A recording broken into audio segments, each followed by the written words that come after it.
Did somebody say, we have a MLB slate tonight? Somebody cue that music. It's that time again, where full-time DFS pros give you what you need to succeed. It doesn't matter if you're shooting for a GPP takedown or trying to build your bankroll by hitting in cash. We've got you covered. No BS, just DFS. Welcome to On the Roto Radar with your host, Brittingham T and Two Minds Bluff. Welcome to your Monday edition of On the Roto Radar, where we give you a game-by-game analysis of every MLB main slate. I'm your co-host, Two Minds Bluff. And I'm Britt T. Welcome to Monday. We've got a nice little 9-game slate. I'm going to be covering the cash game aspects of today. Bluff will help you out with your GPP picks. Let's jump right into it. Our very first game is the Atlanta Braves and Mike Foltynewicz in Washington to take on the Nationals and Steven Strasburg. The Nationals are minus 230 favorites here. That is by far a large... I mean, it's not it's the largest, but there's another guy we're going to talk about here in a bit. But 230 is a massive favorite, the largest we've seen since we started doing the podcast. The run total is 9, Nationals Park. How are you approaching what is surely to be everybody's favorite pitcher today, Steven Strasburg? I'm not that excited about him. I think I'll probably end up fading him in tournaments for the most part. A few concerns. The Braves, always kind of a pesky team. They're going to probably have 4 lefties in the lineup. Strauss has been pretty neutral splits this year. He's actually striking out lefties at 29%. So you don't not worry too much about that. He's 26% versus righties. But they're a pesky team. It doesn't strike out a lot. As a team they have a 19.4 K% versus right hand pitching, and they have right around a 90 WRC plus. So they're not a great team by any means, but they're pesky. And another thing, it's supposed to be about 90 degrees today. There's wind blowing out. It's good hitting weather in Washington.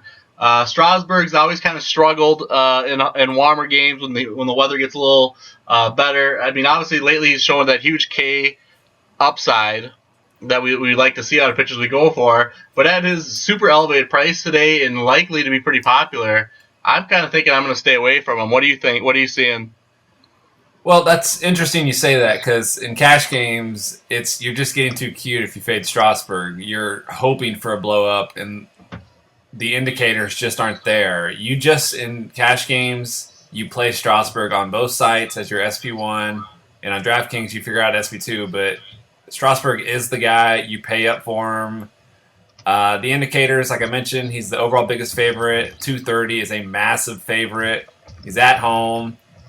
Traditionally, he does better in conditions that are at home, and he's not a heat guy. But the Braves are somebody that, without Freddie Freeman, they are pesky, and they do have the 25th highest K rate, which is, they don't strike out to right-handed pitching typically, only 19%. But here are the notes I have on Strasburg. He's faced the Braves twice this year. His first start on April 20th when they had Freddie Freeman, he went 7 innings, allowed 6 hits, 2 walks, had 10 strikeouts, 2 runs allowed. So that's one indication. And then his most recent match against the Braves was on May 21st without Freddie Freeman.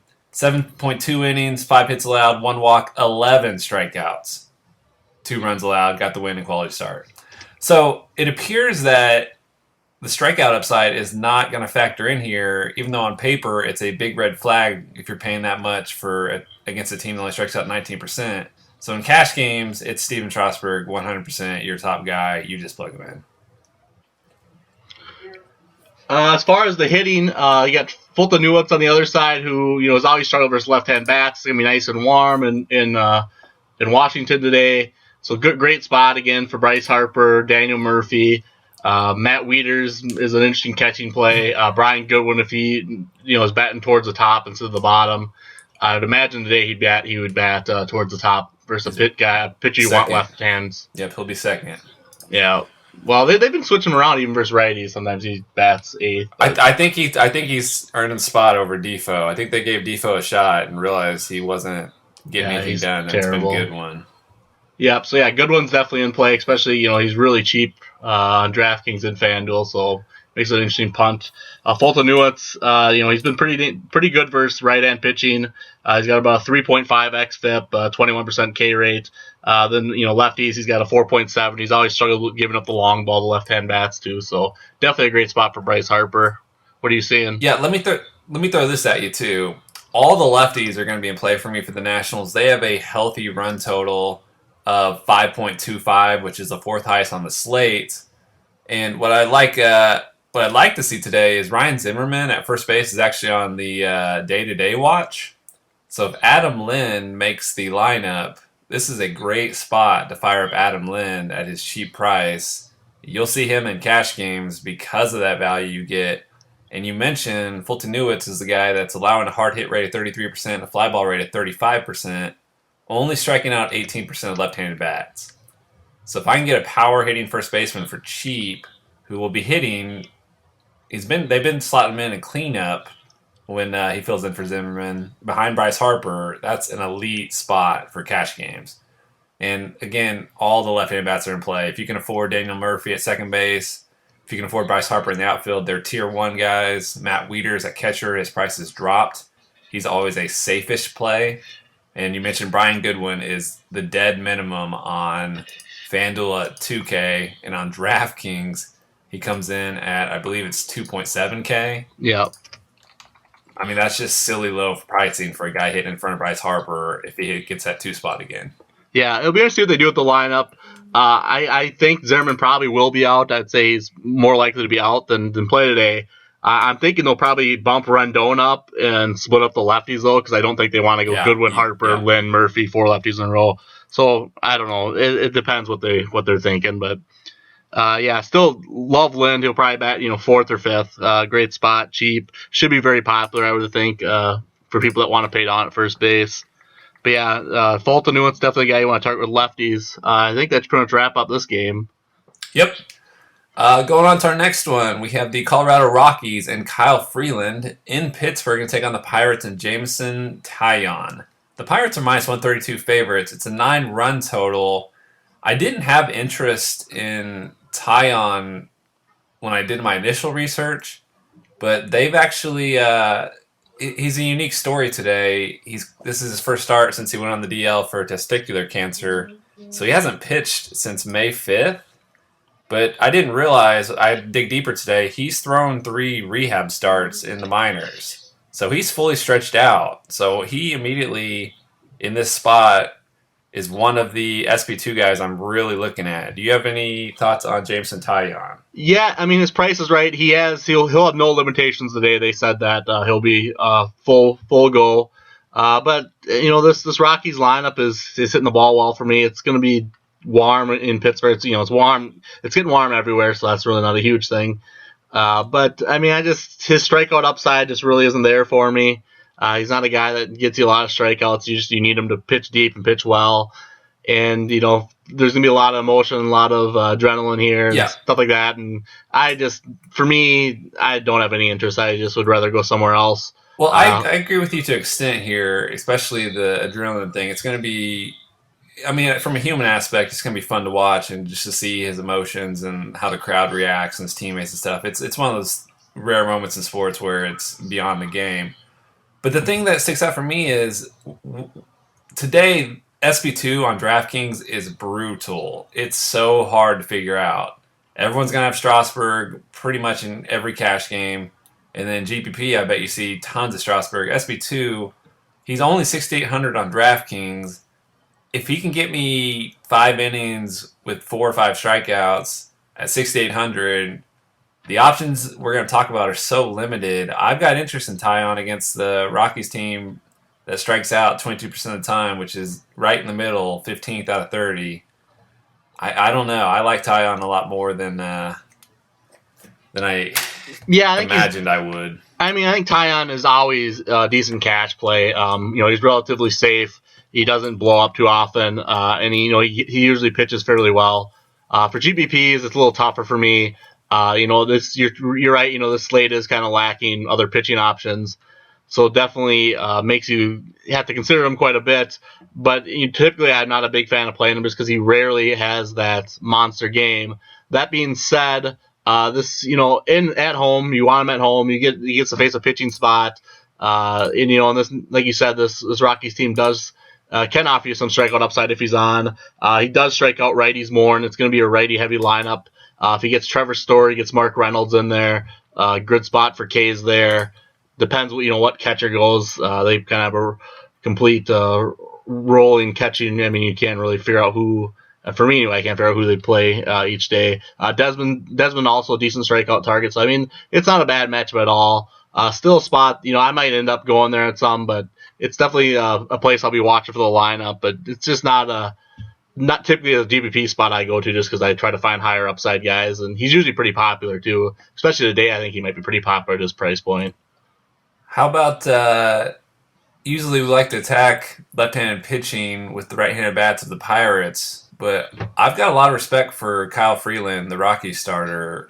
How are you approaching attacking him? Yeah, I mean, he's done a good job limiting damage. He's all that mold of all these new Rockies pitchers that they purposely went out and got guys that can pitch well in Coors, and that is more of ground ball type pitchers, and that can usually lead to limiting damage.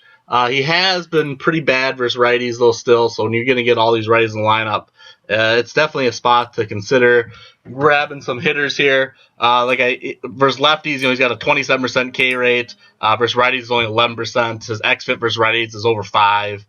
So he's definitely getting hit hard by righties. And his stats don't really show it yet. He's gotten lucky a lot of balls being hit at guys. So I think he could have a pretty rough game here. Josh Harrison is a great play for me at second, third base eligible in DraftKings. Even like a Jose Ozuna, I believe, should be in the lineup. Andrew McCutchen's kind of interesting. Diaz, their catcher, They batted him 5th yesterday. Yep. So if they bat him up again, I have a lot of interest in him at catching. He's cheap too. What are you seeing? Yep, only $2,900 on DraftKings. Well, initially when I looked into this, I looked at the matchup. I didn't against Kyle Freeland. Kyle Freeland has limited damage. He doesn't really give up a lot of runs. The park isn't great. I don't like targeting right-handed bats in Pittsburgh. But then the prices they're fine. Elias Diaz at catcher is a great value play and a safe cash play, and you'll see him a lot, especially if he's hitting 5th. He'll be all over the place in cash games. At second base and third base, you're going to see Josh Harrison, David Freese. They're always popular when they face a lefty. And then at shortstop, Jordy Mercer always makes cash game builds for, every optimizer you're going to run is going to have Jordy Mercer ranked super high because they move him up to leadoff. He is traditionally a lefty masher, and he's priced down because he's usually a platoon guy that hits in the back half of the order when it's not versus a lefty, so you're going to get him at a good price.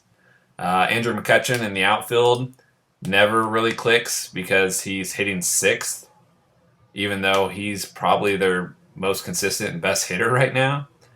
But I don't really have that high of interest in these guys unless they're filling spots, but you're going to see them in cash games. Yeah, Freeland's a tough guy to stack against just because he does limit damage with ground balls, but I still think there's enough blow-up potential here that the Pirates are an interesting stack. They always go pretty low-owned, and I would imagine they'll be pretty low-owned here, so something to consider. My issue is I want Josh Harrison. Remember when the Pirates used to steal all the time? Yeah. And so whenever I play him, it's always versus a lefty because you want the platoon and they're better against the lefty, but then the stolen base isn't there, and I don't know. It's just this park. It's so hard to hit home runs. You don't get the big events. Yeah, and he's not giving up many home runs anyway. So so you're just hoping that they blow up for tons of doubles and just keep the bunch of doubles and runs scored. Makes for a better stack on FanDuel where runs and RBIs are worth so much more. That's a good point. Our next game, the Chicago Cubs and John Lackey in New York take on the Mets and Jacob deGrom. The Mets are minus 125 favorites. The run total is 8.5. Another pitcher's park here in Citi Field. We've got a fly ball pitcher in John Lackey and Jacob deGrom, who has gotten shelled in his last 2 starts. What are you seeing here? Yeah, it looks like, good hitting weather here, too. There's a 10 to 15 mile an hour breeze blowing out to right field, which should spell big trouble for John Lackey with all these lefties. Yeah. Lackey's been struggling versus lefties, especially giving up hard hit fly balls that have been going over the fence.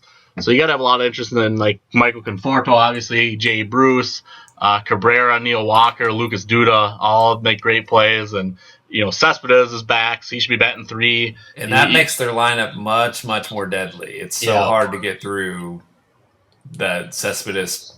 When he hits third, it just increases everything about the potency of this offense. Yeah, I mean, you like lefties more versus Lackey, but, Lackey's been struggling versus good hitters, especially good power hitters. We saw that in his last couple of starts, too. It seems to be getting worse. So you got to have some interest in Cespedes, who is pretty cheap everywhere.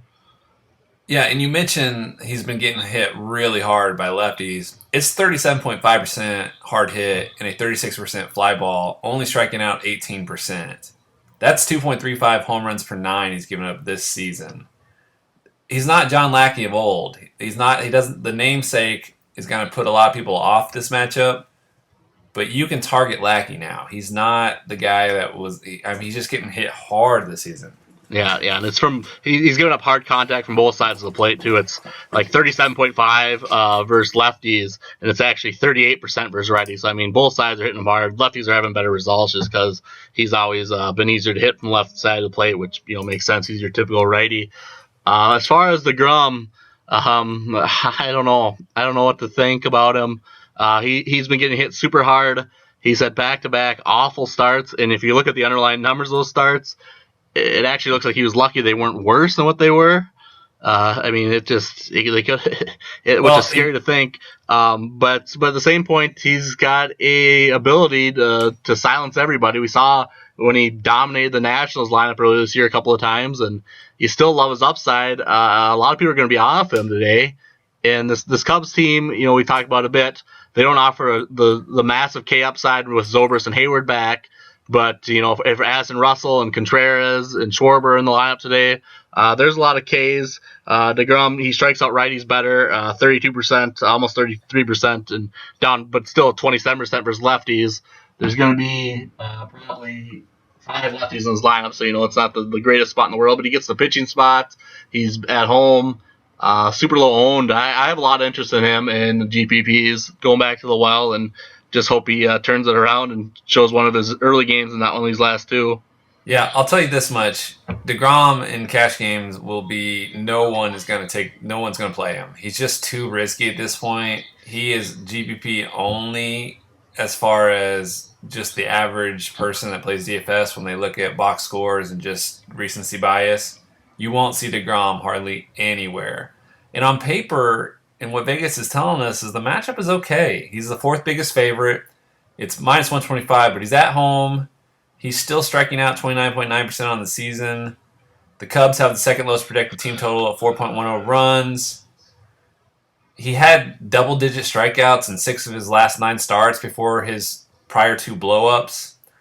But this is the most concerning part for me is the Brewers at home is 2 starts ago, he got shelled and didn't get out of 4 innings. And then at Texas, another team that is strikeout prone, he got chased in 4 innings. He's been walking so many people. Yeah. That's how he gets in trouble. I don't understand. He just let your team make the outs. Yeah, it looks. I mean, to me, it kind of looks like he's trying to get too precise, and that's costing him. And he's not. The strikeouts aren't showing up either because players aren't swinging because he's had these control problems. So back when he's pitching well, he's hitting his spots. He's on the black, and then he's able to get tons of swinging strikes outside the zone. But now lately, it looks like just the hitters don't have respect for him right now, and they're just gonna they're gonna wait for their pitch against them, which has been resulting in awful results. So I guess the hope here is that he has been studying and figuring this out, and he comes back, and it'll be interesting to see who catches today if they go with a different catcher, because DNR not the greatest catcher in the world. I don't think they really don't have a great catcher on their roster for defensively, so it doesn't help you too much. But it's definitely one to be interested to watch the lineup, watch to see who's catching for the Mets today, and dig in on that. But I do have a lot of interest. I'll take the risk. It should be I would guess under 10% owned because I think, like you, a lot of people are going to go to Strasburg even in GPPs. So if I can get a Jacob deGrom at a discount price, he's been struggling lately, but still I'll take that gamble and go for the monster game that he's capable of. I mean, it used to be DeGrom at home was a plug and play regardless of opponent. So Yeah. he's at home. He's at a discount from where he's been price wise. I can see it in GPP, but in cash games, you're not going to see DeGrom, and you won't see Cubs bats, but you will see the left-hand bats of the Mets, like we talked about. Anything else from this game? I think you actually might see some Cubs bats in cash because on in DraftKings they're pretty cheap. Like Ben Zobrist at second base is 2.9K on DraftKings, batting probably cleanup. So you'll probably see some of him in cash. Yeah, I could see Zobrist. You're not paying up for Rizzo today. There's better spots at first. Third base, there's 2 better spots. I don't think you pay it for Bryant. Yeah, no. Yeah, So, Zobrist. Maybe Hayward if someone wants to punt outfield that in fifth at 3.2. A lot of these guys got priced down in DraftKings, but anyway, let's move on to the next game. All right, the next game, another guy I want to talk about for SB2 is in this game. We have the Philadelphia Phillies and Jared Eichhoff in Boston to take on the Red Sox and Rick Porcello. The Red Sox are minus 210 favorites. The run total is tied for the highest of the day at 10.5 in Fenway, Hitters Park. But I've got decent interest in Rick Porcello here. That's how bad SB2 is today. Porcello is not, I want to blanket statements this. On any other slate, I'm not considering Porcello, but his price is okay on DK, and the Phillies are the Phillies. What do you think? Yeah, it's definitely a great spot. Their lineup just came out, and it's got 2 lefties at the top, and then it's got Altuve, Kendrick, and Joseph, 3 righties in a row. Blanco's batting 6, Franco, Knapp, Galvis. So even with them having a DH, it's a pretty bad lineup, especially versus a righty. You have to love the spot for him, and you can't ask for a much better spot, matchup-wise anyway. But that being said, it's great hitting weather in Fenway. The wind's blowing out. It's going to be in the 90s. And then you have a Porcello that he's not walking guys. He's getting a ton of first-pitch strikes. But he's also getting hit extremely hard. He's got a 44% hard contact rate last 30 days. That's basically only trails John Lackey and Tanaka on the slate for hard hit rate. And if the weather's warm and the wind's blowing out and he's staying around the plate and throwing those fastballs down the middle where they can swing away and hit them, it could be a rough day for him. This Phillies team, we like to pick on with right-hand pitching, but you usually like right-hand pitching that can get them to swing and chase. And Porcello actually does have a decent O swing the last 30, so he kind of fits that mold, but he just hasn't shown that strikeout upside lately. He hasn't been able to finish guys off. And if they're putting the ball in play today in this good weather, Porcello could be in for a pretty bad start. Yeah, here's the thing. So the bad. Porcello is getting crushed. He's given up hits like crazy. He leads the league in hits allowed at 104 hits in 80.2 innings. That's nuts. This is a guy that won the Cy Young last year. But the good side of things here, he's a massive favorite, second biggest of the slate, minus 210. We mentioned the Phillies lineup. They're without Cesar Hernandez, who is the guy that doesn't strike out, who's their typical leadoff hitter. The Phillies, their current lineup has I'm seeing Aaron Altair, Howie Kendrick, Tommy Joseph, Andrew Knapp. These are guys that are all going to K at a 25% plus rate to right-handed pitching. It's just one of those things where I'm trying to find every reason not to play him, but SB2 is so brutal. He's 2K cheaper than DeGrom. Yeah, Altair and Knapp are the 2 guys, and then Joseph, is above average. Galvis is right around average. But then, Nava, Herrera, Howie Kendrick, Andres Blanco, Franco, none of those guys really strike out. They're all below average. So, it's not – there's a couple of spots, but it's not like an amazing strikeout spot at all, especially with Kendrick back in the lineup.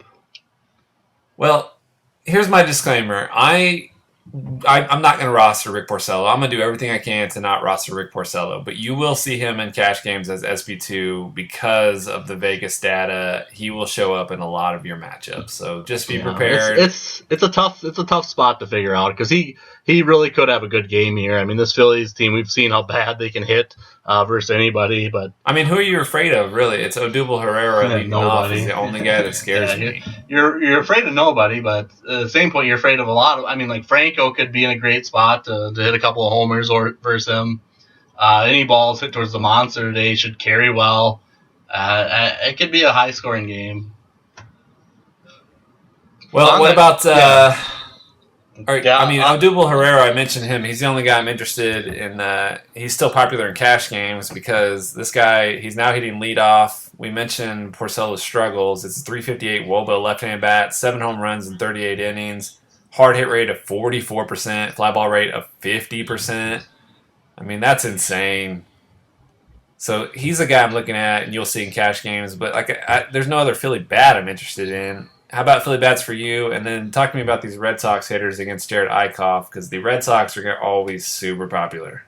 Yeah, I mean, Franco at a super discounted price makes a great third base play, especially if you want to pay up and pitch Strasburg into DeGrom. You could at 2.4K on DraftKings. He is basically free, and he's a guy that's been hitting the ball really hard all year. Just the results haven't shown. And if you get versus a guy that's given up a ton of hard hit contact, I mean, it's a great spot for Franco, especially in this weather. I also don't mind Andres Blanco batting sixth, second and third base eligible on DraftKings. He's a switch hitter, so he'll be hitting from the left side of the plate versus Porcello, 2.6K. He's a guy that can steal too, so he gives you both ways, and he has some power. He has some pop, and hitting six, he should have some RBI opportunities if they do get to Porcello. On the other side, Eichhoff, he's the guy you usually want to target with left-hand bats. But either side's been fine this year as his breaking pitches just haven't had the same spin rate and the same breaking that they normally do. His curveball just was elite last year. Now this year it's been very hittable, and that doesn't really show any signs of changing. As far as the lefties, got Moreland and Benintendi and Jackie Bradley all in great spots, especially in this great hitting weather with like we said, 9 degrees and a 15-mile-an-hour wind blowing out to right. But, I mean, all the righties are in play, all your normal guys. This Red Sox team continues to not perform too well as a stack. They haven't shown the power. Of the Red Sox being every day they're the highest projected team total. Yeah. Every day they come in at 5.88 runs or higher or something, and every day it's some weird scoring output like the 6-7 hitters or the solo shot from the one guy. It's just so I can't. This Boston stack has let me down so many times recently. I don't hold bias, obviously, because it's daily, but... I mean, and it's true. If you look at the number, I mean, they don't have that huge event upside that you look for, especially on DraftKings where you want the home runs. But at the same point, this weather's great. This pitcher's given up a ton of hard contact, a ton of home runs.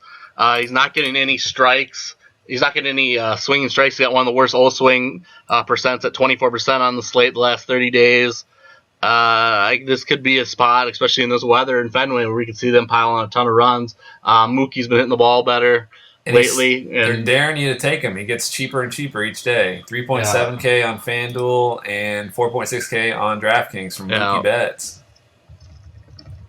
Yeah, so, I mean, everyone's in play, but yeah, it's definitely a place where you got to have... you got to forget about the past and believe that there is the power upside here, which I really do think there is. I mean, Pedroia, Bogarts don't offer that power upside. I mean, Xander will probably get 5 home runs this year. But you still have Mookie, Moreland, Benintendi's in the ball hard. Jackie Bradley makes for a great play, especially maybe he'll get to bat 6th instead of 7th today. Not that it really matters much, but gets him closer to getting some RBIs. And it's definitely an interesting spot. I don't know what the field's going to do, just because everyone has been burnt by the Red Sox, and I think it's they're going to be pretty low owned for this, considering the spot. So it should be interesting. It's definitely an interesting slate. There's a lot of question marks, so that's all I got. Yeah, in cash games on FanDuel specifically, be prepared to face off against Andrew Benintendi in the outfield. He's been hitting 5th. He is still 2.8K. to put that in reference, on DraftKings, he is 5.1K. For Andrew Benintendi, hitting fifth is 5.1K. That is Gary Sanchez level crazy pricing for Benintendi. I think in this spot it's pretty fair. Well, my whole point of that was FanDuel. Andrew Benintendi on FanDuel. Yeah. That's a play. I mean, 2.8K. Usually the rule of thumb is DraftKings pricing algorithm is sharper. So if you see a guy jacked way up on DraftKings and he's still so cheap on FanDuel, that should be setting off an alarm. Hey, this guy might be a good play today on FanDuel. So Andrew Benintendi, definitely in play for me. You'll see Mitch Moreland again at first base. People have caught on to the fact that they moved him up to the cleanup spot. His home run upside or his home runs haven't really been there. He's been a lot of doubles. He leads the league in doubles, but he does possess a home run upside. So if he starts hitting those, I mean, he's cleaning up for the highest projected offense of the day about every time he's on the slate. Mitch Moreland is still only 3.5K on FanDuel. Yeah, but he does have 2 homers in his last 5 games. So I mean, he's been hitting the ball hard all year, and he's finally getting some results to show for it. So definitely makes for a great play today. All right, our next game. They just get more interesting by the game here. The other guy I want to talk about for SB2, the Texas Rangers and Yu Darvish in Houston take on the Astros and Joe Musgrove. The Astros are minus 115 favorites. The run total is 8.5. We're in Minute Maid in Houston, a hitter's park. Yu Darvish. What are you doing with Yu today? Everyone loves Yu Darvish in DFS because he's the strikeout guy, and you want strikeouts. But it's literally the worst possible matchup. Yeah, another really tough spot. I mean, this is a tough slate, and you hear that sometimes and just realize that it's tough for everybody. It's not just so. It should be a fun GPP night. I think there's a lot of ways to go, and there's a lot of possible outcomes. A lot of pitchers could easily be the top scoring pitchers on the slate, so it's a fun GPP day. Tough to give great analysis, though, just because I don't really know what to think of Yu Darvish. I mean, this Astros team doesn't strike out a ton, but Yu Darvish, when he's on, has that stuff that it doesn't matter. I mean, he gets you to chase. He can work quick through counts. He can also be the other Yu Darvish, where he's having a hard time getting strikes, walks guys, and only pitches 5 innings because he's at 120 pitches. And lately, he's been that type of Yu Darvish. He's not getting a lot of last 3 days. He's only got a 27% O swing, which is awful, especially for Yu Darvish. I mean, that is below average. So you can see right now his form is just not great at all. And you get to go into Houston versus a Nationals team that we've seen be the best team in baseball so far this year. So very tough spot. But at the same point, his price is just way down. He's only 8.8K at DraftKings. So it's a little bit of both. I mean, tough matchup, bad spot, bad form. But he's Yu Darvish. He has enormous upside when he's on. And you get a $3,000 discount on today. Yep. It's important we spend a minute on this because this is going to be, I believe, the make it or break it position play of the day for cash games. Do you roster Yu Darvish on DraftKings, your SB2, or not? You mentioned the pricing, and we just talked about the different algorithms. On FanDuel, he's 10K. He's absolutely not in play on FanDuel. On DraftKings, he is 8.8K. This is a guy that people were paying upwards of 12 plus just a couple months ago. But here's the thing, the giant red flags. I have this written down in my notes. Do not take right-handed pitching against the Astros. They strike out the 30th highest out of 30 teams, 18%. It's literally the worst possible strikeout matchup. But Yu Darvish just faced the Astros on June 2nd. In Texas, he went 5 innings, gave up 7 hits, struck out 8. 8 strikeouts in 5 innings. Yeah. Yeah, that's kind of so at 8.8K, is he going to get us 7 strikeouts and allow maybe they're projected for 4.34 runs, allow maybe 3 or 4 runs? Is that worth it at 8.8K? It's definitely interesting. I mean, that's kind of what we've seen from Darvish. Besides his last start versus the Mets, where he made it 7 1/3, is just still getting the high strikeout numbers, but just not being able to pitch deep. especially, besides the Mets, he threw 7 in the third. He's made 5 innings, 6 innings, 5 innings, just because he keeps having these long at bats, and he's walking a ton of guys, especially on the road in Toronto and in Detroit. He walked 3 and 4 guys and 11 total, so seven walks and 11 innings. But if you look at his last start at home versus the Mets, he cruised, gave up 3 hits. 2 of those are homers, so he gave up 3 runs, but he had 9 strikeouts versus a team that's tough to strike out from the right side, just like this Houston team is. So he's got the elite stuff that you want. He's one of those guys you can almost throw out the opponent's K percent a little bit, just because he can strike anyone out at any time and can cruise through a lineup. So it's definitely a very difficult spot, but like you said, there's such a nice price discount. He's significantly cheaper than DeGrom, and he's in the same exact price tier as Rick Porcello. So that's what I mentioned. For DraftKings, your SB2 today, you're either punting a couple bats and jamming in DeGrom against the Cubs in an okay matchup, not great, or you're choosing between Porcello or Yu Darvish here, and both in questionable matchups, or you're paying down Jameson Taillon.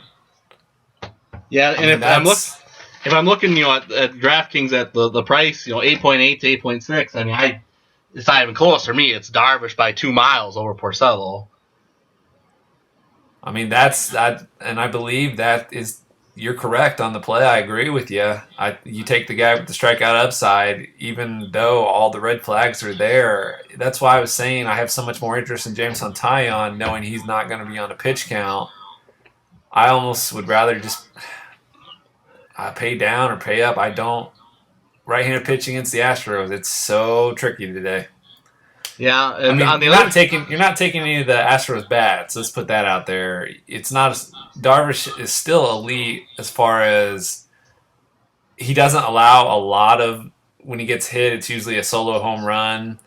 Okay. Yeah. I guess maybe I'm wrong, because GPPs, you may take some of these guys, because he allows stolen bases and the home run. He is a high event guy, but. Yeah, definitely not. You're definitely not going to stack the Astros, but I wouldn't. I think it's fine going with one-offs here. Like you said, he does. He's had home run issues. He's given up at least 1 home run in his last 4 starts, and that's kind of what he's always been. He doesn't hold runners very well either. So you got an Astros team that pretty much everyone on the lineup can hit homers and steal bases. So I don't mind going with one-offs there. Probably my favorites would be Correa and Josh Reddick, just because Springer strikes out too much for me to want to go to him in this matchup. Yeah, and I want to point that out. He's held both left-handed bats and right-handed bats under a 300 WOBA, so it's not like we mentioned. You don't stack against him, but people are still there. He's a big event guy, and here's some interesting BVP numbers for you. George Springer is 6 for 15 with 2 home runs against Darvish. Carlos Correa is 3 for 12 with 1 home run. And Josh Reddick is 4 for 24 with 9 strikeouts. That makes sense. Darvish does strike out lefties better than righties actually too. So it does make sense that Reddick has that big strikeout up downside versus him as well. As far as Springer's numbers, I guess I wouldn't read too much into that, because I still think the matchup's good for strikeouts for Darvish versus him. So not a spot I'd love to go. But so Correa by far would be my favorite, and I still stand by saying Reddick makes for a decent play. What about these Texas bats against Joe Musgrove? Joe Musgrove is an interesting guy. This is his first start after coming off the DL. I don't know if he's on a pitch count. Do you? I haven't seen anything. I don't know. I'm not a big Musgrove fan. You don't mind targeting teams against or pitchers against his Rangers team, but their strikeouts have gone way down now too, with Beltry back. LaCroix hitting up in the lineup doesn't strike out a ton. And Musgrove's not a guy. Before he got hurt, he was actually showing some decent swinging strike numbers, which doesn't make a whole lot of sense to me. But if I'm looking against him, I'm going to go. This series actually been worse versus righties, but I still prefer the lefties versus him, just from what he showed in 2016. And this lineup's got a lot of them. Chu has been on fire lately, stealing, hitting homers, just doing everything. So he's definitely interesting. Then Nomar's hitting the ball hard again. So I mean, those two are the two that stand out for me. What are you thinking?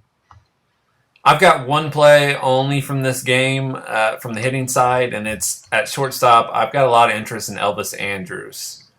He has been hitting second for the Rangers. He's on the away team, so he's got guaranteed at bats. And the thing I like about Andrus is he's got the pop where he can hit the home run, especially in this park. But I love his stolen base upside in this matchup. I think if he gets on, this is an instance where he's going to be, if it's Brian McCann or Evan Gattis, we're hoping it's Evan Gattis, but he's going to be taking off. And at shortstop today, it's real tough to fill. I like Elvis Andrus a lot, and I think you will see him quite a bit as a popular play in cash games. But that's the only hitter I'm seeing. You're talking on FanDuel, because on DraftKings he's priced way up. Even on DraftKings, there's only I think he's going to be very popular because it's like, as you mentioned, Trey Turner's too expensive, I think. Andrus is right there in the middle. There's a couple guys you pay down for. I mean, for me, if I'm going with that price range, I just pay the extra $200 and go with Correa. Musgrove's been very good at holding runners. He gave up no steals in 2016. I think he's only given up a couple so far in 2017. So he's definitely a guy that I don't want to target with stolen base upside. And Elvis hasn't been stealing as many bases lately. He's only given up one. So it is his major league career. Musgrove's only given up one steal. You're right. I just looked into that. Yeah, and Elvis, hasn't really been stealing a ton unless I'm mistaken. I mean, he's more, he does have a lot of steals last 15 days. Wow.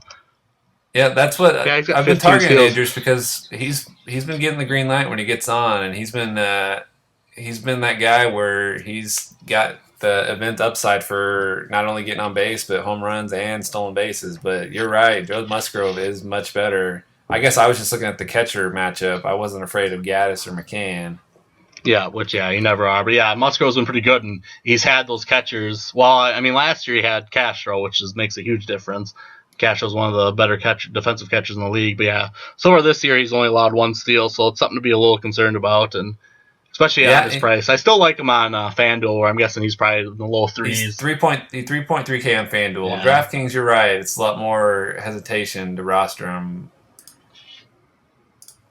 That's a good point. Anything else from this game? No, I think we can move on. All right, this next game, the Seattle Mariners and the Twins, this is super interesting to me. The Mariners are pitching Giovanni Gallardo, and the Twins are pitching Alberto Mejia. This is a rematch. These two pitchers faced off against each other literally a week ago in Seattle. Today the game is in Minnesota, and the Twins are minus 123 favorites. It is tied for the highest run total of the day at 10.5. We're in a plus field or park for hitting. How do you approach a team that's facing the exact same pitchers literally from a week ago? Yeah, I mean, it's definitely a concern because I don't love to have pitchers that see hitters do better when they get familiar with the pitcher. If they've just recently seen them, they're likely to do, in my opinion, better. And I think the stats, agree with that. I'll be interested to see if Nelson Cruz is in the lineup today. I know when they faced last time, Mejia pitched, pretty decent, and I was about, kind of fading this Mariners team, except for outside of a few right-hand bats. And, Nelson Cruz was on that list. Mitch Haniger is back, makes for a very interesting play. And then Mike Zunino at catcher, a guy who's really seemed like he's figured out since he came back up. And Mejia's struggled giving up power to right-hand bats, and that's exactly the kind of pitch you want versus Zunino. I don't really have any interest in these lefties of the Mariners. I have no interest in Cano and Seager. He's just been really good versus lefties. As far as the Twins, I think the whole lineup's in play here. Gallardo has been terrible in every aspect, giving up hard contact, giving up homers, giving up tons of hits. It's just makes one of the better stacks of the day.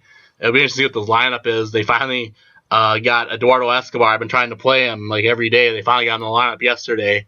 And he went 3 for 4 with a homer and 3 or 4 RBIs. Just had a monster game. So that was frustrating to see as I wasn't playing yesterday. And obviously Escobar went nuts.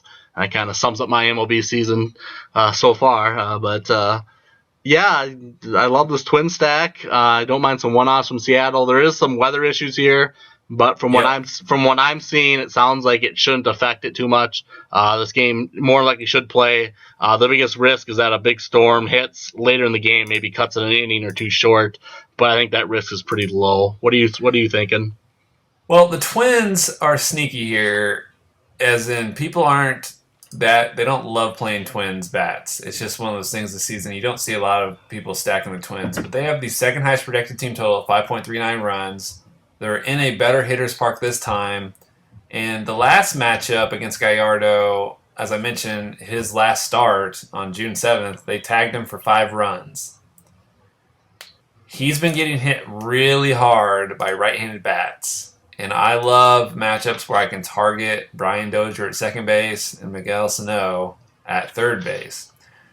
Today, lineup construction and cash games, it's a lot harder to get in Dozier because there is a better play below him, significantly priced, that we're going to talk about, and Daniel Murphy is the pivot. But at third base on DraftKings, I want to get your thoughts on this. Miguel Sano is priced down to $4,600. That is a price that's the same tier as guys like Chris Bryant, Todd Frazier. In this matchup, Gallardo is getting hard hit 37.4%. Fly ball rate is only 27%, but he's only striking out 15%. And we know if you're not striking out Miguel Sano, I love Miguel Sano on cash games. I think he's the lock at third base. Yeah, I think he's a great play too. Obviously, you love guys from either side against Gallardo, in my opinion. But yeah, he has been giving up tons of hard contact to righties.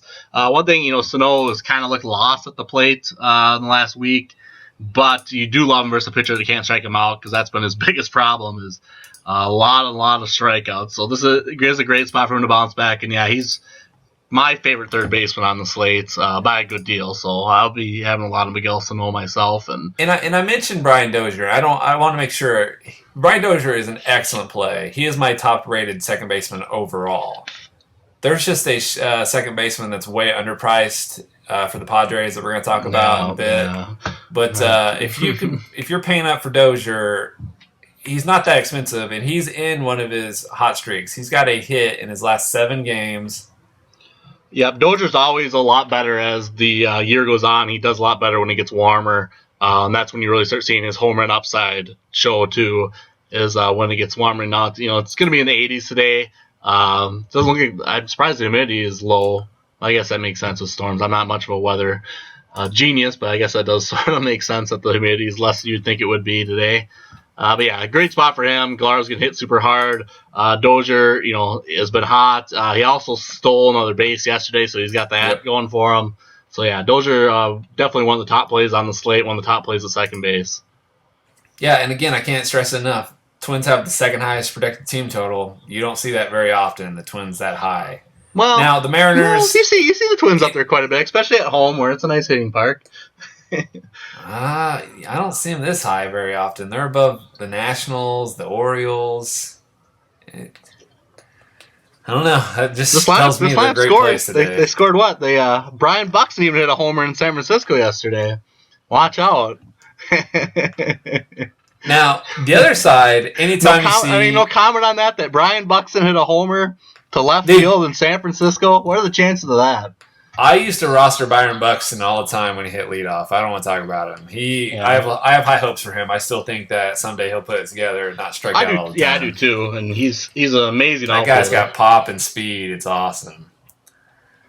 Now, to the Mariners, you mentioned anytime the Mariners face a lefty, Nelson Cruz, people are like, he's a cash game lock. He's a cash game lock. And it's hard to argue against it. Just the price point is tough. He's always hard to fit in because, DraftKings and FanDuel know when he faces a lefty, his price gets jacked up. He's 5.1K on DraftKings. He's 4.4 on FanDuel. That's a significant price. You're paying $200 more to get Bryce Harper. This park is made for hitters like Cruz. It's great for right-hand power. And this is a great matchup for him, even though the last time I wrote up that I was a little worried about him striking out versus Mejia, but still, I'll take that risk just because if he hits one of his straight fastballs that he can throw to right-hand bats, it's going to go a long way in this park, and it doesn't take much to get it out, so he's got huge upside here. And he might actually be, lower owned than normal versus the lefty just because, like you said, he's priced right around Bryce Harper, who's a fantastic play today, too, so definitely an interesting spot. Seattle's got a healthy 5.11 run total, so don't sleep on Seattle. Mike Zunino at catcher is one of the few catcher plays that has double home run upside. This guy he's locked in when he hits it. It's a home run. Like, he's got that kind of power. I love Mike Zunino. He's priced up a bit now because he's had some very big games lately. But I like Mike Zunino anytime he's facing the left. Danny Valencia is very interesting, too. I just wish he wasn't a first baseman. Yeah, first base, you'll never see him in cash games just because the position's so loaded. If he had outfield eligibility, maybe. But anything else? Well, let's move on. All right, Baltimore Orioles and Wade Miley in Chicago take on the White Sox and Mike Pelfrey. Baltimore is only a minus 114 favorite. The run total is 10.5, again tied for the highest. Love this spot for hitters, specifically the White Sox, who have a 5.16 run total here, and the league-leading offense against left-handed pitching. Are you loading up on White Sox today? Yeah, you got to love this spot. Miley's not getting any swinging strikes the last 30 days. He's getting hit hard. He's still a ground ball pitcher, but when you're getting hit that hard, it doesn't matter. Like you said, this White Sox team is awesome versus left-hand bats. Their lineup's already out, and it is all going to be nine righties versus Miley. They should be pounding on the runs here. I think they're going to score quite a bit. They're going to be my top stack of the day. Tim Anderson's batting leadoff today. Melky's batting 2. And then probably my favorite first baseman, Jose Abreu's batting 3 today. You got Avisel Garcia, great versus left-handing. You'll have 10 guys, especially guys like Miley, who shouldn't be able to strike him out, especially get him to chase. So you love him. I mean, Todd Frazier, Matt Davidson, all of these guys 1 through 6 just have huge outcomes. And, the 7, 8, 9, Garcia and Smith don't strike out that much. So it's just going to be a long day for Miley. I don't expect him to last very long. In this Orioles bullpen we saw versus the Yankees, this bullpen is awful. God, right now. Yeah, it's been bad for a while. It's terrible. O'Day's out, Britton's out, so I mean they're missing their good guys, and you won't see them. Yeah, their long relievers are terrible, and I think the White Sox can put up double-digit runs today, no problem. So they're my favorite stack. 1 through 6, all those guys are in play. Matt Davidson, super cheap on DraftKings. You want to play him at third over Todd Frazier, save your $1,500. Makes for a very interesting, much lower owned play. On the other side, well, let me interject about the White Sox first. There's 3 BVPs that stand out. Melky Cabrera is 6 for 13 with 1 home run. Todd Frazier is 5 for 15 with 1 home run, and Jose Abreu is 4 for 14 with 1 home run. So that's the 2, 3, and 4 hitters, or 2, 3, and 5 hitters. All have hit a home run off this guy already. So it is a high event upside. White Sox in cash games, you're going to see a ton of Avisel Garcia because he's cheap. You're going to see a ton of Todd Frazier, specifically on FanDuel, because he's priced underneath the Miguel Sano. On DraftKings, I think it's still Sano just based on price, but there's a strong case for Todd Frazier there. And at first base, Jose Abreu has to be your tier 1 first baseman. He's crushed lefties his whole career. This is a guy that you just mentioned. It's just a great spot. I just love this White Sox team, and I think they're going to be super popular in cash games, but you fade at your own risk. Now tell me about the magnificent Mike Pelfrey. That he's been good this year. There's no getting around it. Yeah, he's been good, and like we talked last time, I think you brought up just that they've been keeping him to only seeing the lineup a couple of times, and then going to the bullpen. 2 times through, then they pull him 2 times through. And they're in the White Sox bullpen, is pretty decent, and they got plenty of guys to pitch, the 6th through the 9th at 1 inning at a time, and pick the best matchups. So I don't have a ton of interest. This Orioles team has been struggling, especially versus right-hand pitching. But they've been struggling versus guys that can strike you out, and power guys, and Pelfrey's not really that known. He's not that at all. So it's not a bad spot for him. For me, I don't think I'm really going there. Machado should be back in the lineup today. Some interest there, but I'd still rather go Sano over him for slightly more on DraftKings. But the two guys that would stand out for me would be the lefties, where Pelfrey can give it up a little more power to them. So Seth Smith and Chris Davis. Chris Davis makes a fine first base play that might go overlooked, I think, today, where there's a lot of guys around his price point. What are you thinking? Well, here's the thing. People are going to load up against Pelfrey, and you're going to see tons of Orioles in cash games. In the Mike Pelfrey of last year and year prior, he got just shelled. He was just the guy you loaded up against on cash games, and you collected your bucks. But this year, we've talked about it, he's holding batters to under a 300 WOBA, but you still can attack him with left-handed bats. And this is a spot where Seth Smith, for everybody that plays against optimizers, Seth Smith is going to show up in all of the optimizer builds. He's hitting leadoff. Pelfrey's allowing, as I mentioned, it's only a 304 WOBA, but he's hard hit 36% of the time, fly ball 38% of the time, and he's only striking out 16% of left-handed bats. So Seth Smith is going to pop on all the optimizers. So you'll see him a lot. And Chris Davis, if you're not striking out Chris Davis, he's another guy that uppercut swing, he's going for the fences. I'm scared of what Chris Davis can do in this matchup if I fade him. Yeah, but it's worth noting. But then again, I don't want to pay up for him. But. Yeah, it's worth noting, too, the White Sox only have one lefty in their bullpen. Dan Jennings is the only lefty in the bullpen. So you really reduce that pinch hit risk for Seth Smith, and you increase the abilities for Chris Davis as you want him facing as many righties as possible. And we mentioned Manny Machado is back today, or he's projected to be back. So that makes their lineup stronger. And BVP-wise, Seth Smith is 9 for 20 with a home run against Pelfrey. Which makes sense. I mean, yeah. That's kind of what you'd expect. Just be prepared for that. You're going to see the Orioles. I don't know. It's on paper versus recent statistics versus Pelfrey, and I don't know. It's interesting. The Orioles' third highest projected team total, 5.34. So Seth Smith, Chris Davis, great plays for me. Other guys, I'll probably look elsewhere. Yeah, that's same for me. I'll probably won't have any of the righties, but yeah, I might grab some Chris Davis and Seth. So, okay, let's talk about their next game. Is the New York Yankees and Masahiro Tanaka in Los Angeles take on the Angels of Anaheim and Alex Mayer. The Yankees are minus 122 favorites. The run total is only 8.5. We are in a pitcher's park. The Yankees offense they've just outscored, I think their weekend series was 66-5 or something. Just some insane run totals, like football scores. How are you approaching the Yankees against a very competent Alex Mayer? Yeah, no interest in any Yankees bats for me. He's done a good job limiting power, and he's looked really good lately. Especially getting swinging strikeouts, and his control's been much better than what it was when he was struggling mightily.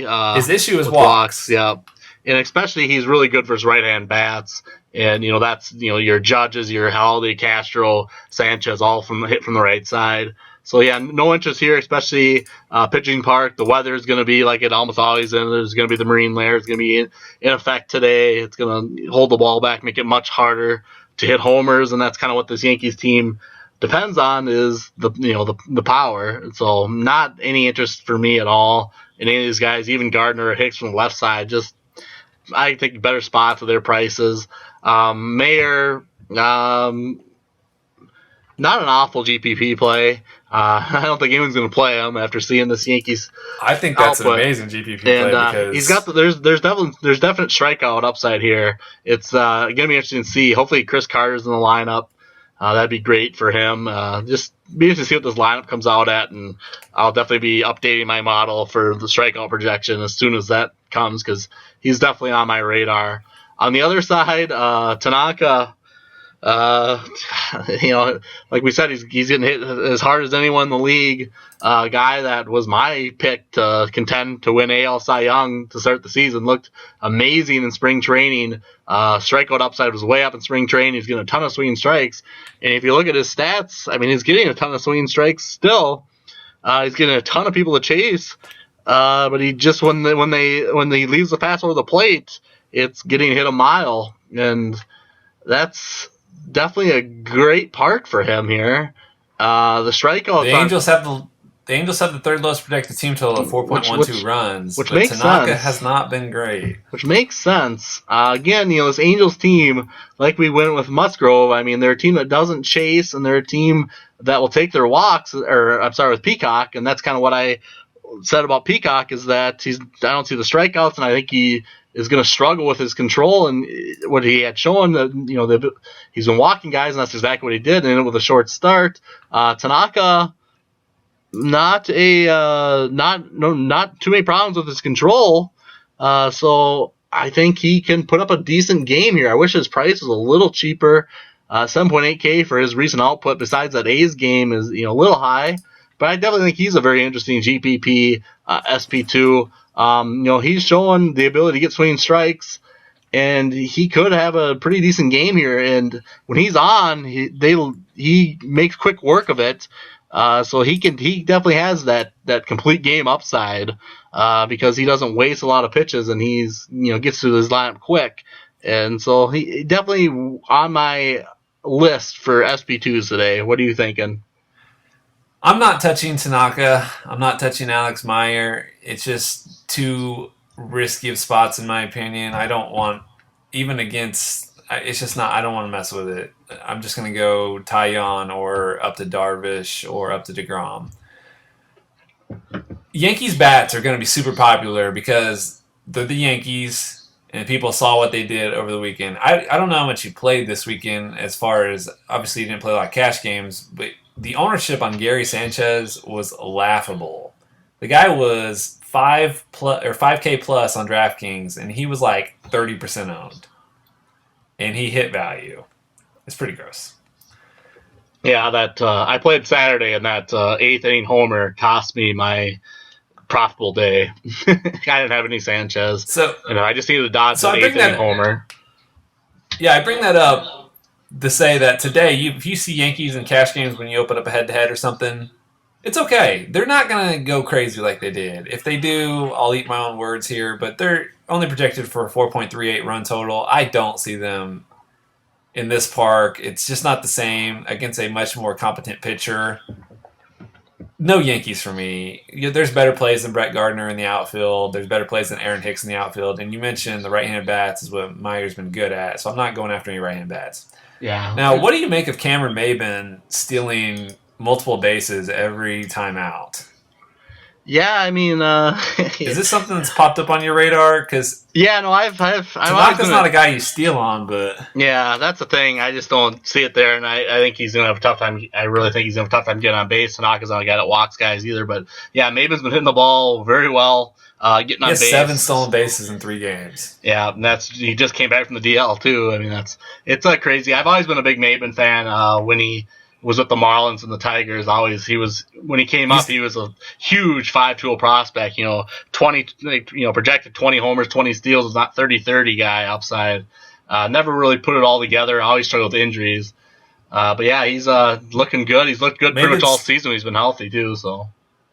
He's taken a walk in 5 straight games, and he's stolen a base, or he's stolen a base in all those except 1. He's just a guy that when he gets on base, he's going. Yeah. And I think there's better plays for his price point today, but I made sure to note it in my article. This guy if he walks, he's trying to steal. Yeah, but yeah, I don't think Tanaka will walk him. But all right. Not a walk, yeah, so. All right, our final game of the night here. No, I don't know. I think I made it clear, but no. I'm in all my lineups. I'm playing no hitters in this game, so I'll have no Yankees or Angels hitters, and I have some interest in the pitching. Okay, our final game here, where Cincinnati Reds and Bronson Arroyo in San Diego take on the Padres and Luis Perdomo. Padres are minus 120 favorites. The run total is 8.5. It's Arroyo versus the Padres. I don't know if you saw. Did you see how the Royals did this weekend in San Diego? Yeah, they suddenly became a power team. Yeah, they put in some runs, and in San Diego, they put up home runs. Yeah, and San Diego's really, especially in day games, it's not a bad park at all for hitters, especially power. Really overrated as a pitching park. It's much better, at night, which is what we'll see today. But yeah, never be afraid to play hitters in day games in San Diego. Well, okay, let's talk about this though. We've got the worst pitcher on the slate in Bronson Arroyo for the Reds. Huge fly ball guy. You're in San Diego. It's a night game. First, let's talk about the most obvious play of the slate that I think is unfadeable in cash games. Jose Pereira is hitting leadoff for the Padres now. He was called up, I believe it was 3 or 4 games ago. And all he's done is just mash. He is a guy that was traded from the Yankees a couple years ago, and this is his first call-up for the Padres. He's got home run upside, and his price is 2.5K on DraftKings and 2.3K on DraftKings, 2.5K on FanDuel. How do you fade a guy that's got home run upside against Bronson Arroyo? I don't get it. What are you doing? Yeah, I mean, it's, Arroyo, does decent holding runners, but it's worth noting Pereira is a 5-tool guy. He can hit for power. He can get on base. He can steal. He does it all. He's one of my favorite guys in the minors. And just another explanation of how my MLB season has gone is I had, I had 18,000 in play on DraftKings trying to chase that huge $1,500 tournament. And I basically had Pereira in every single lineup. And he got like a walk and a run, and then he proceeded to put up back-to-back days with homers the next 2 days, which makes perfect sense from my perspective and how the season's gone. But yeah, I'm a big Jose Pereira guy. Loved him, especially when they moved him to leadoff. DraftKings price, you won't see him at this for much longer. 2.3K. This is a 3.5 to 5K guy, and he'll be in the fours. He's played 6 games in the majors. He has 11 hits and 22 at-bats with 2 home runs and 3 doubles. Yeah, but he's a guy that's got power. He gets the ball in play, doesn't strike out a ton in the minors, and also steals. Exactly what you want, especially at second base. I mean, it's going to be real tough not to play him, and I guess I don't know how much the field is going to be on him. I'm guessing. See, that's the only thing. I'm guessing quite a bit. People might not know who he is. Yeah, I'm guessing there'll be a lot more. I think on Friday he was like 3 or 4% owned. So just adds to my frustration. But I'm guessing he'll be bigger just because you've seen a lot of press about him. Home run games at 2.3K is. Yeah, and I think he had 3 hits and 1 and a couple. I mean, so yeah, it's definitely the sharp, especially the higher buy-ins. You're going to see a ton of him. Lower buy-ins, he might only be 10-15%. So tough. But I'm gonna make it clear in cash games, it's Pereira. And the only pivot at second base today, in my opinion, is paying up for Dozier, and I think that's a mistake because against Bronson Arroyo, hitting leadoff, it's just everything aligns for this guy to crush his price tag. And that's interesting. Like for me, just something I just kind of thought of is for me, I think he's gonna be super high owned in like there's a big 4-4-4 buy-in on DraftKings. I'm guessing he'll be 30-40% in that. I think 30%. But in cash games, especially lower buy-in stuff, he might not be played hardly at all just because people don't really. I guess I would expect they would know less about him. So makes great cash play. I think like you said, you almost gotta lock him in, especially at that price. Now, what about the rest of these Padres? Because I love loading up against Arroyo, who gives up home runs to left and right-handed bats. He is an extreme fly ball pitcher. You'd think this is a park that would do him well, but I've got Hunter Renfroe as a tier 1 outfielder for me today because if you're not striking out Hunter Renfroe, his power is insane. Yep, agreed. Are you liking Hunter Renfroe? Yeah, him. Will Myers is cheap. Austin Hedges is priced down. Catcher. Yeah. Yep. Very interesting. Another guy too that you want against pitchers that don't strike him out. Arroyo, he's not his actual stats. He's not done nearly as bad as you think he would. You think he'd be absolutely getting demolished. The last couple games too, he's gonna help, but still, I like the whole Padres team. But his fly ball rate is 40% plus, and he's only striking out around 15%. Yeah. Renfroe, Hedges, Myers, and Pereira, my by far the favorites. And I mean, he's given up 1 to 2 home runs here. You just got to figure out who it's going to be. And the most likely hitters are Perella, Renfroe, and probably Austin Hedges for the home run department. And after that, guys like Solarte are going to be RBI upside guys. Anybody else hitter-wise? I wish they wouldn't have sent Ryan Shrimp down, but he's no longer – he's in the minors, so don't play him. Yeah, I didn't get that. It's – I don't know. The Padres are a tough team. They do some weird stuff, and sending Shrimp down didn't make a whole lot of sense, but they must have something they wanted to work on. I mean, yeah, he's obviously striking out way too high, but I think you could work on that in the pros, but whatever. On the other side... this is literally the best spot in the entire league for a guy like him. Yeah. But... yeah, he would. That'd be... What about Perdomo? I know you're a big Perdomo fan. Yeah, you want him versus righty-heavy lineups. He's kind of similar to Chassin in that matter.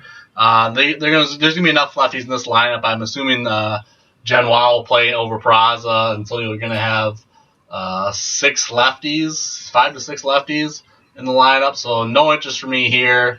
I'm not playing any righties versus him at all, especially I hate Duvall. Should be a good spot for Duvall to strike out a few times. For me, the only guys that really stand out is Scott Schebler. He's got that power that Perdomo can struggle with to lefties. So Schebler's about the only guy I'm really looking for in this spot. Everyone else is kind of priced to what they are. Billy Hamilton is cheap. Okay. I was going to say, Perdomo struggled against lefties. He's given up a 375 WOBA, hard hit at 33%. His fly ball rate is still only 24%. He's an extreme ground ball guy, but he's only striking out 15% of lefties. Now, Joey Votto is not going to be in play because he's just too expensive at first base.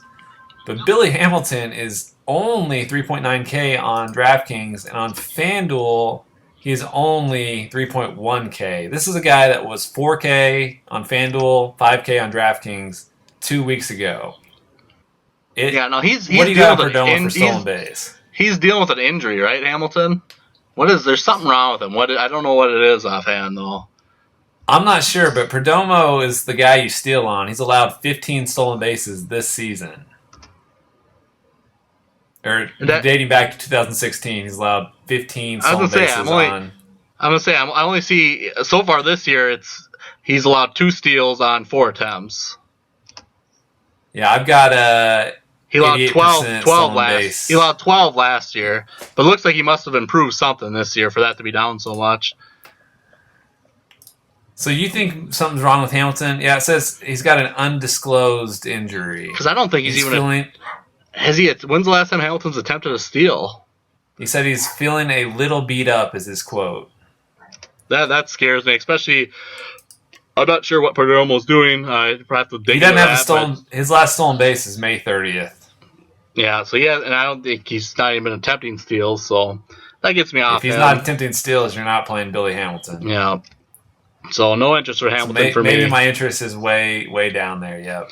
Yeah, it looks like he's attempted 1 steal in the last 10 games, and he got caught. So.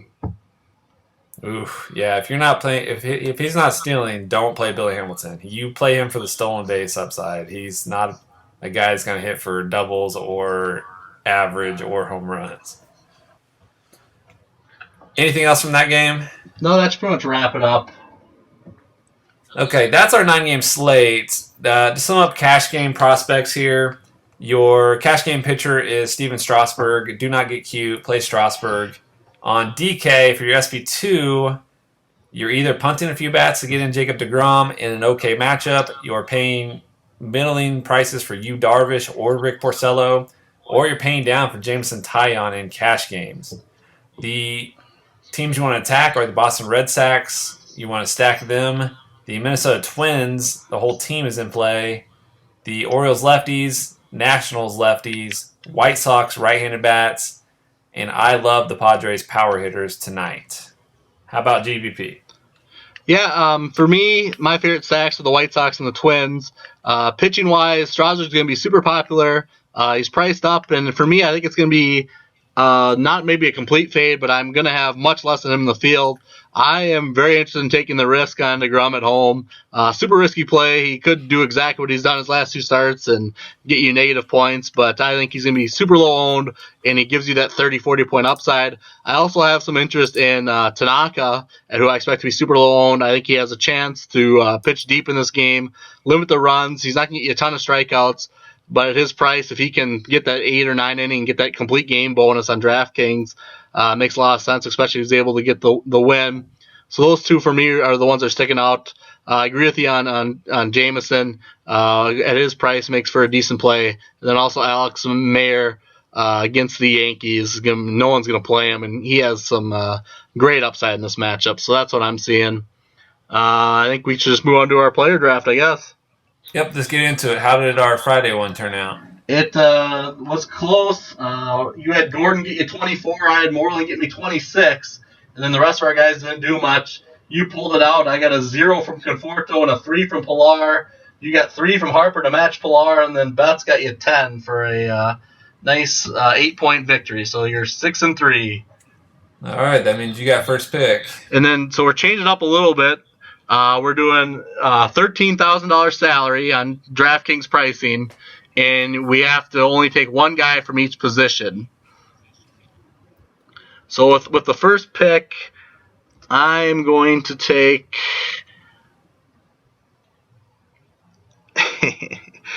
Brian Dozier at second base. Okay, I'm going to go ahead and I'll match it in. I want to get I talked him up so highly, and I told you can't fade him. I'm not going to fade Perella tonight. I've got Jose Perella. I'm going to pencil him in at second base in that matchup at home against Bronson Arroyo. So Jose Perella. My next pick, I've talked this guy up too, especially if you read my article. You won't ever see him in a Tier 1 category the rest of the season, but I'm plugging in Hunter Renfroe in the outfield. I don't know about I just think he hits a home run today. I don't see how he doesn't homer off Bronson Arroyo here. He's just a guy with insane power, and you worry about him striking out. Arroyo's not striking him out. Yeah, I mean, I think he's got to be a Tier 1 outfielder more than, he gets up that Tier 1 quite a bit. I have not played Hunter Renfroe once this season. Wow. This will be the first time that I am rostering Hunter Renfroe. He's just a guy for cash games that the offense doesn't turn over enough. The park's usually not that great. Oh, man. Well, he gets to play in Coors and Arizona a lot. Man, when he's in Chase, I love to get me some info. I haven't played him once. I'm trying to look up. Tonight the matchup's just too good. I can't pass him up against Arroyo. He's homering. Your pick. Yeah, I'm up. I gotta do more prep work for the actual draft. I need to start writing down who I'm going with. I'm scrambling here to look over my notes, and so I definitely gotta go outfield. See, I've already used up a good amount of salary with Dozier. Maybe that was a mistake. I'm gonna go with I want someone cheap in outfield. I'm gonna go with Sin-Soo Choo. He's been hitting the ball really hard. He's been stealing. We said Musgrove doesn't give up a ton of steals, but Choo's been hitting the ball real hard. He's going to be batting lead off at 3,900. I like Choo a lot today. And then I suppose I'm up again. Let's see how much salary I got left here. I got 8,200. So we're saying I got 4,800. I'm going to take Miguel Sano at third. That's a good one. Miguel Sano, I think, is in a prime home run spot at home against a guy that doesn't strike out batters. So you have the cheap Perella, so you're only at 6,600. I've got an open book. You can pick any. Yeah, I've got an open book here, so I'm not going to hit it. But position-wise, I'm going to go to third base and match you here. I think this is a great spot for a Todd Frazier big game. I really like Todd Frazier against Wade Miley in Chicago. So I'm going to go Todd Frazier. Sounds good. We got Perella, Renfroe, and Todd Frazier versus Dozier, Choo, and Miguel Sano. All right. That wraps up our podcast today. We appreciate you listening. Be on the lookout for Bluff's A Place to Be article here in a couple hours. My Tom's Take article also out in a couple hours. Anything else you want to add before we sign off? No, I think that should do it. I think it's definitely a day where it's fun for GBPs because Like you heard us, we're uncertain on a lot of things. There's going to be a lot of randomness, a lot of variance, and if you're able to piece together the right teams, you get a chance to really outscore everyone, because I think it's going to be tough to get that perfect team today. So a great chance to try to get in the top of some GPPs tonight. It's going to be a fun slate. So as always, we look forward to it. Thanks for tuning in. Good night and good skill. Did you like today's show? Did you find this information to be helpful? Give us a shout out on any social media platform, Twitter, Facebook, or Instagram. Of course, don't forget to use the hashtag RotoRadarMLB in your post. Every time you use that hashtag, you'll get a ticket to our $20,000 raffle in July. You heard that right. $20,000. We appreciate every single one of you for being Roto Radar members. On the Roto Radar will be available for members only Monday to Friday for the remainder of the MLB season. As always, good night and good skill.